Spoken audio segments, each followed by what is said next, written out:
A Transmissão Paulista divulgou o resultado do quarto trimestre de 2023. Vamos ver se o resultado foi bom, né? Então a gente começa aqui vendo a receita líquida saltando 24,5% em relação ao trimestre do ano passado, o mesmo trimestre, e no ano aí saltando 22,3%. Os custos cresceram menos, proporcionando então o EBITDA crescendo mais ainda. 26,9% no ano, o EBITDA crescendo em relação ao trimestre 30,3%.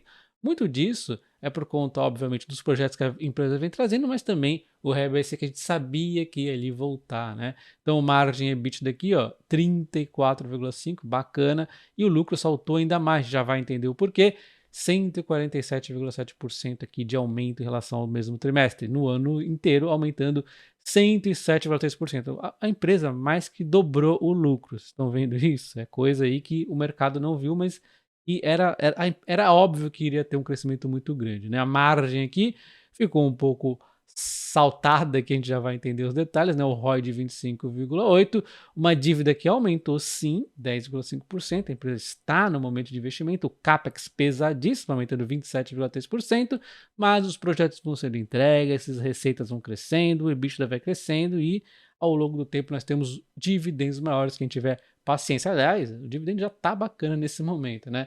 Então a gente vê aqui que o RBC, olha só, era normal que ele fosse voltar, um aumento então de 54,4% só pelo RBSE. E vendo mais detalhes aqui desse contrato antigo, né, o 059, que é o que possui o RBSE inclusive, ele teve aqui reforços e melhorias e OIM, então continuam aqui essas receitas que a empresa não tem concorrente, então ela vai investindo, vai crescendo sem concorrência, tá? Então foi um salto bacana aqui de 5,5 em relação ao mesmo trimestre e 8,8 no ano, e tem muito mais pela frente a acontecer. Já aqueles contratos licitados, que a gente sabe que são os contratos que ela ganha ali, os leilões e tudo mais, teve um aumento de 4,9%, também tem muita coisa para crescer ainda. No final a gente vê essa receita então crescendo 24,5%. A gente vê os projetos, ela energizou recentemente aqui Itaúnas e Triângulo Mineiro e mais 65 projetos de reforços e melhorias nos últimos 12 meses, e tem muito mais pela frente aí, né? E vendo a foto então trimestre a trimestre aqui em relação ao ano passado, olha só, tivemos entrega de projetos, o RBSE voltando. Em momento de investimento é normal que às vezes aconteça algum probleminha aqui, problema entre aspas, né, de uma redução provisória. Então vamos ver como é que vai ficar aqui mais para frente. Eu vou até perguntar um pouco mais para a empresa, né? Neste caso foi aqui o PV que deu um impactozinho aqui, o principal que deu um impacto, tá? Mas é natural, a gente vai ver na sequência a empresa melhorando isso. Temos aqui os OEMs e os outros também aumentando aqui, então, esta receita. No ano também uma foto bastante parecida, com o RBC de um salto bastante grande e os novos projetos também. Então nós podemos ver que esse salto grande aqui no ano de 22,3% na receita, muito foi por conta do RBC, a gente não pode ficar mal acostumado com isso, tá? O que realmente está crescendo no momento na empresa aqui, as receitas dos projetos, tem muito mais para crescer, cresceu 7,3%, e os custos dela, se você olhar os custos de OEM, cresceu 7,2%, cresceu menos, e no longo prazo eu já mostrei para vocês que a empresa consegue tirar muito mais disso. Então essas despesas ao longo do tempo, conforme for entregando os projetos, vai reduzir, vai desacelerar, vamos assim dizer, né? Enquanto a tendência da receita é continuar aumentando. Então, nesse meio termo, as margens vão aumentando aqui. Porém, voltando aqui no caso do RBSE, esse momento mágico aqui, saindo de um desgaste do RBSE para retomar o topo, não vai mais acontecer, né? Vamos ver então o esperado do RBSE é o seguinte: nós passamos aqui por esse período ó, de retomada do RBSE, agora nós estamos aqui no topo. Então, no meio do ano que vem, vamos ter uma quedinha suave no momento, vai ser engolida pelos projetos que a empresa vem trazendo consecutivamente aí para a gente, e depois temos uma estabilização até chegar naquela queda ali, né? Que aí a gente vai ter que ter mais projetos sendo entregues para poder compensar com folga. Lembrando que esse RBSE, a empresa não costuma queimar com os dividendos, aí que está o bacana, nós não vamos ver grandes impactos aí nos dividendos, já que a empresa está utilizando exatamente todo esse fluxo de dinheiro que ela está tendo para investir, é por isso que eu fico tranquilo com ela, né? Eu estaria preocupado se fosse uma empresa que estivesse pagando dividendos de porrada aqui, ó, ficaria uma empresa cara e aí de repente dá essa despencada. Isso não vai acontecer com a Transição Paulista. A gente viu quantos de investimentos que ela faz, né? Olha só, a evolução do ciclo dela está aqui, vai sair no ciclo 22-23 para o 23-24, saiu, aliás, né, com esse aumento de 28%, e olha só quantos projetos tem aí para ser entregue rápidas em construção, né? Receitas para entrar. Tem muita coisa ainda, né? Então, 971,8 aqui de projetos para serem entregues aí. Então, a gente não tem que ficar muito preocupado com essa questão do RBSE, tá? Continuando no resultado da empresa, a gente já viu as receitas, já viu os custos ali, já vimos a questão do RBSE, né, que uma hora ali acaba, lá para frente e tudo mais. E aí a gente tem o resultado financeiro no meio de tudo isso, que é o custo aqui da dívida. O custo da dívida realmente apertou, saiu de 155 para 180, um salto de 16,5%, porque a empresa está num processo de investimento. Mas, então como que a empresa aumentou aqui o custo da sua dívida e mesmo assim teve um lucro maior? Resposta disso, boa parte, tá? É a questão do JCP. Então ela teve aqui um ganho em relação ao quarto trimestre aqui, um ganho muito grande, 332 milhões, em retorno aqui de impostos. E majoritariamente foi o JCP que impactou. A gente vê no ano também acontecendo isso, a empresa pagou mais JCP.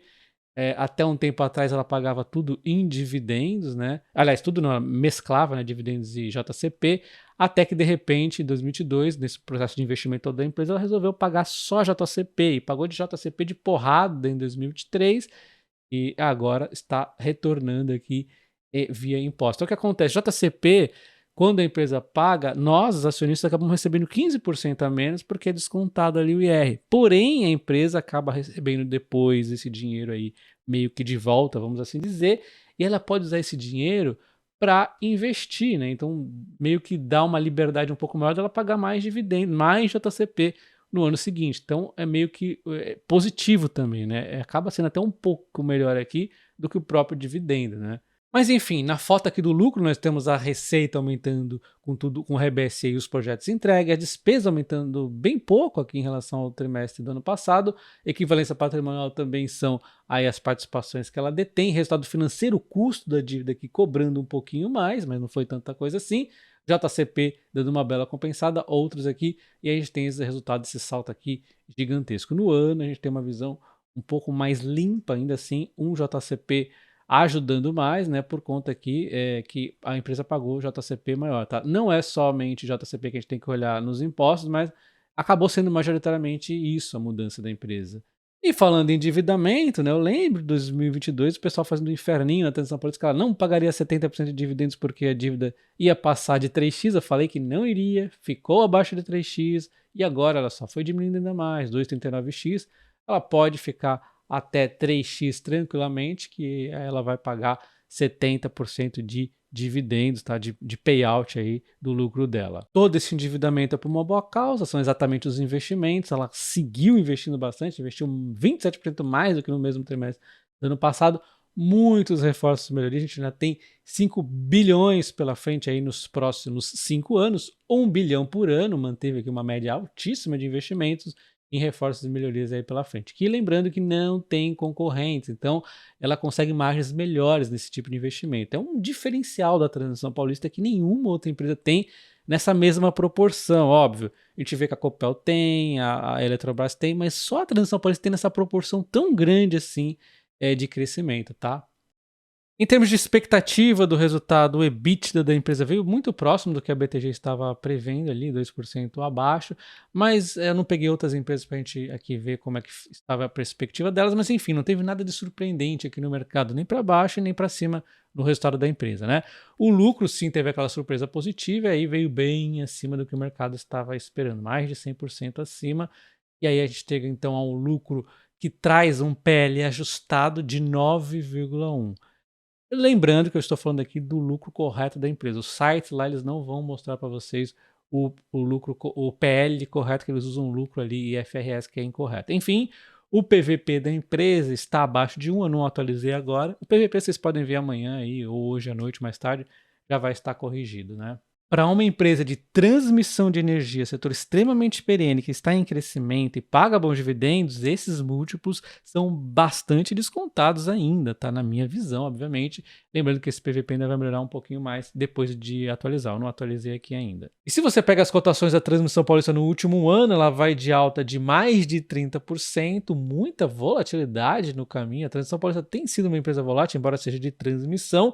Chegou a cair ali até novembro bastante. Primeiro aquele bom e velho argumento, né, que o pessoal vem que está demorando para soltar os dividendos, que os dividendos estão mais fracos, mas isso é por conta do processo de investimento que a empresa tem passado, né?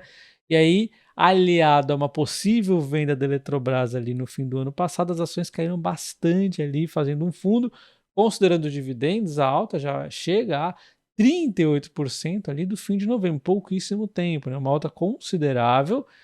E se a Eletrobras voltar com esse assunto de vender, que possivelmente deve voltar em 2024 ainda esse assunto, segundo o mercado acredita, ainda assim vai ser praticamente, vamos dizer, não vou dizer impossível, mas é muito difícil ela voltar a esses preços aqui, que ela teria que cair mais 28%. Por que eu não acredito nisso? Porque ao longo do tempo a empresa vai trazendo resultados melhores e cotação segue lucro ao longo do prazo. Então a gente viu aqui a empresa que estava com uma iminência de melhora nos resultados e caindo por conta de ruídos pontuais, né? E é sempre bom a gente ficar atento para aproveitar essas oportunidades. Então pode cair, pode, mas dificilmente vai cair tão forte aqui a chegar a esses pontos. Provavelmente a Eletrobras vai dar uma enroladinha aqui para sair essa possível venda, porque quanto mais o patamar da transição paulista ficar nesses preços mais altos, melhor para ela fazer esse possível follow-on aí, né? Oferta de ações.